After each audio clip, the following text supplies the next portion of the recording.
Madame Jeannette Kagame yabwiye aba bakobwa ko atari ababo ubwabo cyangwa b'imiryango yabo ahubwo ari ab'igihugu kandi ko igihugu kibahanze amaso kuri byinshi, abasaba kudacibwa intege n'ibyo bajya bavugwaho ku mbuga nkoranyambaga. Cyatumye ntekereza uyu mugoroba, it's not to put pressure on you young ladies, ariko nk'umumama, a mother of one daughter,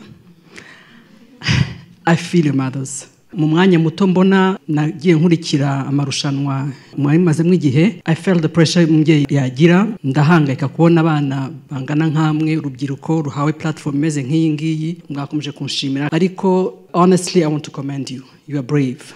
It goes with a huge responsibility. So twebwe what we did, it's only kubaherekeza ku mahitamo mwagize. Again, we are doing this kubera ko namwe mwagiye mushyiramo agaciro mu byo murakora. It's like you are pushing us kubasangaho muri kwera ibikorwa byanyu. No one can define you, ni mwebwe mufite urufunguzo rwabyo, muzaba icyo mwahisemo kuba. You are our pride, continue to be. Mufite inshingano itari nto, ntimuzajye mwibonamwo nk'umuntu nk'abantu gusa who belong to a family, you belong to a community, you belong to a country. Bafite expectations nyinshi cyane. It takes a lot gusimbuka imyaka mugezemo. You probably know what's wrong and what is right, but the challenge is always to make the right choice. Don't be absent on the social media.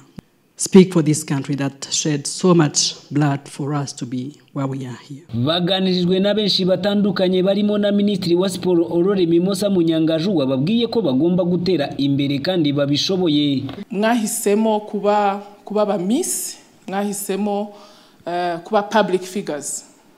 Icyo mwakora cyose uyu munsi aho tuba turi nk'aba big sisters, tuba dukoma mu mashyi tuvuga abana bacu b'abakobwa bagomba gutera imbere kandi baranabishoboye. Aba banyampinga bagaragarije nyakubahwa Madame Jeannette Kagame bimwe mu byifuzo bafite, gusa nyampinga watowe mu mwaka wa 2022 inshuti Muheto Divine akaba yasezeranije Madame Jeannette Kagame ko bagiye kuba abambasaderi beza kandi inama bahawe bagomba kuzikurikiza. Ibyo tumaze kuganiriza rwose biranshimishije cyane, kugira ngo mbasabe banyakubaha tugire twese tunganye cyangwa se tugire ubushobozi bungana, duteze ururimi rw'amarenga imbere kugira ngo tubashe natwe kujya kutuganira cyangwa se ducommunicatingana n'abandi bantu. Ibi ni ibintu by'agaciro kuri twebwe kandi turabashimira cyane.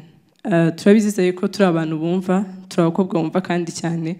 Ibintu mutubwiye hano ni by'agaciro kuri twebwe, turabizirikana, ndahamya neza nashidikanya ko byinshi biri buhinduke mu myitwarire yacu, hari byinshi biri buhinduke mu iterambere ryacu, kandi turabiza ko turababera abambassadors beza, ibyo muvuzana turakomeza tubigeza ahandi. Iki kiganiro Madame Jeannette Kagame yagiranye na banyampinga b'u Rwanda ndetse n'ibisonga byabo cyashyizwe hanze ku mugoroba kuri uyu wa kane tariki 28 Mata, gusa yakigiranye nabo ku itariki 24 Mata, bukeye bwaho tariki 25 akaba aribwo uwitwa Ishimwe Dieudonné wateguraga irushanwa rya Miss Rwanda yatawe muri yombi akekwaho gusambanya bamwe mu bakobwa bitabiraga irushanwa mu bihe bitandukanye nk'uko RIB yabitangaje.